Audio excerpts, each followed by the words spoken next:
Selamat pagi anak-anak Pak Guru kelas 2 semua. Apa kabar hari ini?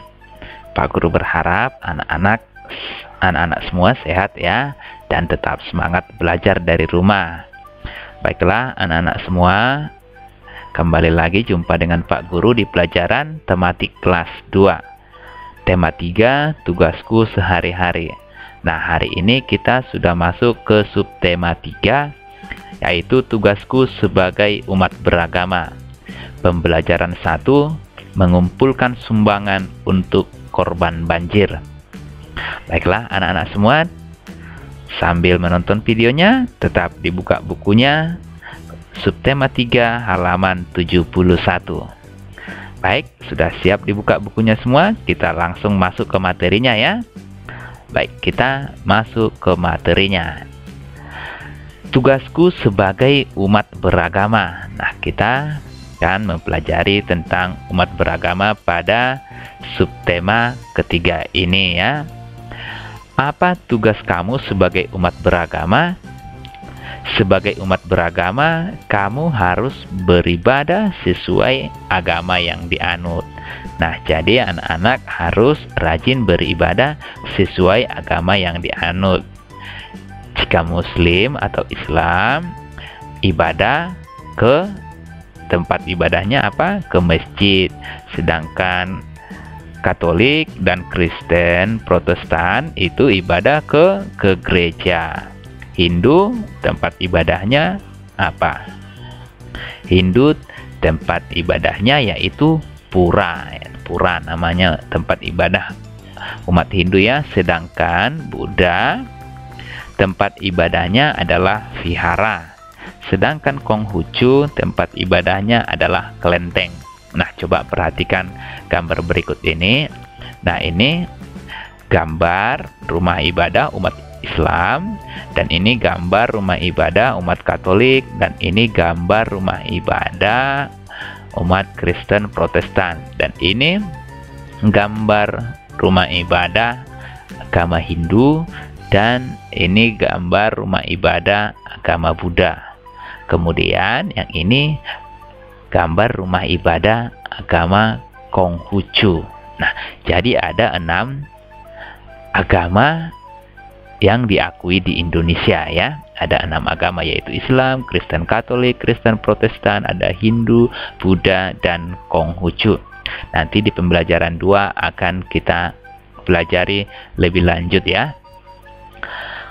Baik, nah selain tadi beribadah sesuai agama yang dianut, nah tugas kita juga sebagai umat beragama yaitu bisa melakukan berbagai kegiatan seperti contoh berikut. Nah, boleh belajar bersama dengan anak yang berbeda agama. Jadi meskipun kita berbeda agama, berbeda keyakinan dengan teman kita, kita harus tetap hidup rukun dengan cara boleh belajar bersama, atau boleh juga bermain bersama ya. Nah, mungkin kegiatan yang lain contohnya mengumpulkan sumbangan untuk korban bencana alam. Nah, jika ada orang, teman kita atau tetangga kita yang terkena bencana, boleh kita menyumbang atau mengumpulkan sumbangan tanpa melihat agama yang dianut. Nah, biarpun itu agama yang berbeda dengan kita, kita harus tetap saling menolong. Kemudian, nah kita juga harus bermain bersama anak berbeda agama dengan kompak. Nah, jika ada teman kita yang berbeda agama dengan kita, kita harus tetap bermain dengan kompak dengan mereka ya. Kemudian melakukan gotong royong juga sebagai tugas kita sebagai umat beragama, melakukan kerja bakti, bekerja bersama-sama. Nah, itu juga sebagai tugas kita sebagai umat beragama. Jadi kita tetap kompak, hidup rukun, saling menghargai, saling menghormati, itu harus tetap kita jaga ya, supaya kerukunan umat beragama dapat tercapai. Nah, begitu ya. Nanti di pembelajaran kedua kita akan mempelajari lebih lanjut lagi tentang nama-nama tempat ibadah dan nama-nama agama di Indonesia. Baik, kita lanjut lagi ya pembelajaran kita. Mengumpulkan sumbangan untuk korban banjir. Nah, nanti boleh dibuka bukunya pembelajaran 1 halaman 72. Pagi itu Bu Guru menyampaikan berita tentang bencana banjir. Bencana itu menimpa daerah tempat tinggal Dio. Dio adalah teman sekelas Ima. Nah, Bu Guru sedang menceritakan kepada kelas Ima dan teman-temannya, bercerita tentang bencana banjir, bahwa teman mereka yang bernama Dio terkena bencana banjir. Nah, berikut contoh gambar yang terkena bencana banjir. Nah, ini airnya ya, ini gambar airnya sedang menutupi sebagian dari rumah-rumah. Jadi rumah dan pohonnya terendam oleh banjirnya. Masyarakat mengungsi ya, karena rumah mereka, tempat tinggal mereka sudah terendam banjir. Bu Guru meminta siswa menolong Dio. Bu Guru juga meminta mereka menolong korban lainnya. Menolong termasuk perilaku yang dapat meningkatkan kepedulian. Menolong dapat meringankan beban teman. Menolong juga menambah banyak teman. Tolong-menolong membuat hubungan antar teman semakin erat. Nah, jadi Bu Guru meminta siswa untuk menolong Dio. Si Dio tadi adalah teman sekelasnya si Ima. Nah, menolong teman itu dapat meningkatkan kepedulian ya. Jika kita menolong teman kita yang sedang kesusahan, itu dapat meningkatkan kepedulian. Nah, anak-anak tentu pernah menolong atau suka menolong teman yang dalam kesusahan ya. Nah, menolong contohnya menolong yang korban banjir, korban kebakaran, dan korban gempa bumi atau korban bencana yang lain ya. Nah, menyumbangnya atau menolongnya tidak harus banyak-banyak ya, seikhlasnya. Kita boleh menyumbangkan uang secukupnya yang kita punya ya. Tidak harus banyak juga, 1.000, 2.000 rupiah tidak jadi masalah. Yang penting kita ikhlas menyumbang. Nanti jika dikumpul akan boleh membantu teman yang terkena bencana. Atau boleh dengan menyumbangkan pakaian, menyumbangkan perlengkapan sekolah. Contohnya boleh menyumbangkan tas atau buku, begitu ya.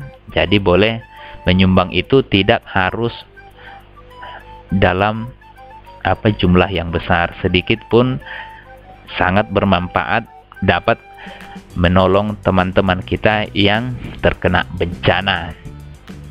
Paham ya anak-anak Pak Guru sampai di situ? Baik, kita lanjut lagi ya. Nah, Ima dan teman-teman menolong korban banjir. Ima dan teman-teman mengumpulkan sumbangan. Sumbangan yang dikumpulkan berupa uang.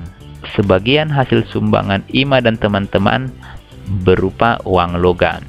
Nah, setelah Ibu Guru tadi bercerita kepada Ima dan teman-temannya bahwa teman mereka si Dio terkena bencana banjir. Nah, si Ima dan teman-temannya mengumpulkan sumbangan. Sumbangan yang mereka kumpulkan berupa uang. Nah, sebagian hasil sumbangan Ima dan teman-teman berupa uang logam. Nah, setelah terkumpul sumbangannya, mereka menyerahkan kepada temannya yang terkena musibah banjir. Nah, pada gambar terlihat ya di sini. Nah, ada hujan lebat sehingga terjadi banjir. Begitu ya anak-anak Pak Guru. Nah, supaya tidak terjadi banjir, makanya membuang sampah itu tidak boleh sembarangan ya anak-anak Pak Guru. Jangan membuang sampah ke parit, jangan membuang sampah ke sungai, tetap menjaga kebersihan. Tidak boleh menebang hutan sembarangan supaya tidak terjadi bencana banjir ya. Jadi jangan membuang sampah ke parit ya atau ke sungai ya anak-anak Pak Guru, supaya airnya berjalan lancar, supaya kita terhindar dari banjir. Baik, kita lanjut ya. Ima dan teman-teman menghitung uang logam. Uang logam dikelompokkan. nilai uang logam setiap kelompok Rp1.000. Nah, jadi sumbangan yang terkumpul tadi, yang dikumpul oleh Ima dan teman-temannya, yang berupa uang logam, mereka hitung bersama-sama.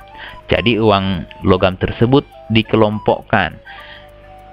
Nilai uang logam setiap kelompok Rp1.000. Jadi mereka mengelompokkan uang logam tersebut setiap kelompok Rp1.000.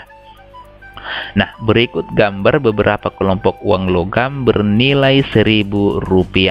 Nah, jadi ada kelompok uang logam yang mereka kumpulkan yang bernilai Rp1.000. Contohnya seperti berikut. Nah, ada logam berapa ini? Ada logam uang Rp100. Nah, uang logam Rp100 dikelompokkan bernilai 1.000. Nah, kira-kira berapa uang logam Rp100-nya supaya bernilai dengan Rp1.000, karena satu kelompok uang logam bernilai Rp1.000. Nah, uang logam yang 100 ini ada berapa? Kita hitung ya.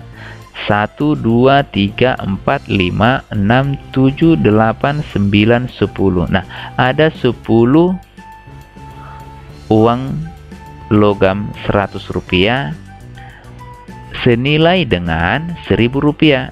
100 tambah 100, 200, tambah 100, 300, tambah 100, 400, tambah 100, 500, tambah 100, 600, tambah 100, 700, tambah 100, 800, tambah 100, 900, tambah 100, 1.000. Jadi sama dengan Rp1.000. Jadi 10 keping koin Rp100 senilai dengan Rp1.000. Nah, kemudian kelompok uang logam yang lain yang bernilai Rp1.000 yaitu ada uang 1 Rp500, 2 keping Rp200 dan 1 keping Rp100. Kita tambahkan ya. 500 tambah 200, 700, tambah 200 berapa? Nah, tadi 500 tambah 200, 700, tambah 200 lagi 900, tambah 100, 1.000. Jadi satu kelompok uang Rp1.000 boleh dengan 1 keping koin Rp500, 2 keping koin Rp200 dan 1 keping koin Rp100. Nah, satu kelompok ini sama dengan senilai dengan Rp1.000. Tahu dengan kelompok logam yang lain. Nah, di sini ada kelompok logamnya yang bernilai Rp1.000 juga, yaitu 500. 500-nya ada berapa? 500-nya ada 1. Kemudian ada kepingan Rp100. Nah, kepingan Rp100-nya ada berapa? Kita hitung 1, 2, 3, 4, 5. Kita jumlahkan kepingan Rp100-nya. 100 tambah 100, 200, tambah 100, 300, tambah 100, 400, tambah 100, 500. Kita tambahkan dengan kepingan 500. 500 tambah 500 berapa? 1.000 senilai ya dengan Rp1.000. Nah, berarti 1 keping koin Rp500 dan 5 keping koin Rp100 senilai dengan Rp1.000. Atau kira-kira koin berapa lagi bisa kita kumpulkan supaya bernilai Rp1.000? Nah, boleh dengan 2 keping koin 500. Nah, 500 tambah 500, 1.000. Nah, jadi boleh dengan 2 keping koin Rp500 senilai dengan Rp1.000. Nah, begitu ya. Jadi dijumlahkan setiap kelompok uangnya. Paham ya sampai anak-anak? Sampai di situ anak-anak Pak Guru semua? Baik. Masih semangat kan? Kita lanjut lagi ya. Kita lanjut. Nah, coba anak-anak perhatikan gambar beberapa kelompok uang berikut. Nah, ada kelompok uang berikut, ada kelompok uang di sebelah kiri dan ada kelompok uang di sebelah kanan. Pasangkan gambar kelompok uang yang senilai. Nah, pasangkan gambar kelompok uang yang senilai, artinya sama banyaknya. Jadi kita pasangkan gambar yang di kiri dengan gambar yang di kanan yang sama-sama nilainya atau banyaknya. Paham ya? Nah, bagaimana kita mencarinya? Kita harus menjumlahkan nilai uang tersebut, lalu kita cari dengan jumlah yang di sebelah kanan yang memiliki jumlah yang sama. Nah, kita jumlahkan dulu yang gambar kelompok yang pertama ya. Nah, di kelompok uang pertama ini ada 2 keping koin 100 dan 1 keping koin 200 rupiah. Jadi kita tambahkan ya, 100 tambah 100. Berapa? 200. 200 tambah 200 berapa? 400. Jadi nilai kelompok uang yang pertama ada 400 rupiah. Nah, kita pasangkan, kita cari dengan kelompok uang yang di sebelah kanan yang memiliki nilai 400 rupiah. Nah, coba kita hitung kelompok uang yang di sebelah kanan ya, yang pertama. 200 tambah 200. 400 ya, tambah 100. 500 tambah 500. 1000. Jadi nilai kelompok uang yang pertama ini yaitu 1000. Nah, sama dengan yang di kiri? Tidak sama. Berarti tidak senilai dengan yang di sebelah kanan, yang gambar yang pertama. Kemudian kita coba jumlahkan gambar yang kedua di sebelah kanan. Ada 3 keping koin 100. Berarti 3 kali 100. Ada 3 kali 100-nya. Kita jumlahkan ya. 100 tambah 100, 200. 200 tambah 100, 300. Jadi jumlah kelompok uang gambar kedua yang di sebelah kanan 300 rupiah. Sama dengan 400? Tidak, belum sama. Berarti tidak senilai. Nah, coba kita jumlahkan gambar yang berikutnya. Nah, ada di sini 1 keping koin 500 dan 1 keping koin 100. Kita tambahkan. 500 tambah 100. Berapa? 600. Sudah sama? Belum, berarti bukan ini pasangannya. Nah, coba kita jumlahkan yang di bawah. Ada 2 keping koin 200. Ada 2 kali 200-nya. Kita tambahkan ya. 200 tambah 200. Berapa? 400. Nah, di sini sudah 400. Di sini 400 berarti kelompok uang yang senilai dengan 2 keping koin 100 dan 1 keping koin 200 senilai dengan 2 keping koin 200. Jadi sama-sama 400 ya. Nah, berarti 2 keping koin 100 dan 1 keping koin 200 senilai dengan 2 keping koin 200. Nah, berarti ini gambar kelompok uang yang senilai. Nah, coba kita cari yang senilai dengan gambar yang berikut ini. Nah, gambar berikut ini ada 3 keping koin berapa ini? Koin 200. Ada 3 keping koin 200-nya. 3 kali 200. Nah, kita tambahkan 200 tambah 200. 400 tambah 200. 600. Jadi, jumlah kelompok uang yang ini adalah 600. Nah, tadi kita sudah jumlahkan kelompok uang yang di sebelah kanan. Nah, kita cari kelompok uang yang 600 yang mana? Nah, ini berarti 3 keping koin 200 senilai dengan 1 keping koin 500 dan 1 keping koin 100. Begitu ya. 3 keping koin 200 senilai dengan 1 keping koin 500 dan 1 keping koin 100. Jadi 1 500-nya, 1 100-nya. Begitu ya, anak-anak Pak Guru. Baik. Nah, coba gambar yang berikutnya. Nah, ada 1 keping koin 100 dan 1 keping koin 200. Nah, kita jumlahkan ya. 100 tambah 200 berapa? 300. Nah, jumlah kelompok uang yang ini yaitu 300. Nah, kita pasangkan dengan kelompok uang yang sebelah kanan yang memiliki jumlah 300 dari yang mana? Nah, yang ini. Nah, berarti satu keping koin 100 dan satu keping koin 200 senilai dengan 3 keping koin 100 rupiah. Sama jumlahnya ya, 300 dan 300. Berarti satu keping koin 100 rupiah dan satu keping koin 200 rupiah senilai dengan 3 keping koin 100 rupiah. Nah, yang terakhir, tentu kita sudah tahu pasangannya ya, tapi kita jumlahkan dulu. 500, ada 2 keping koin 500, berarti 500 tambah 500. Berapa? 1000.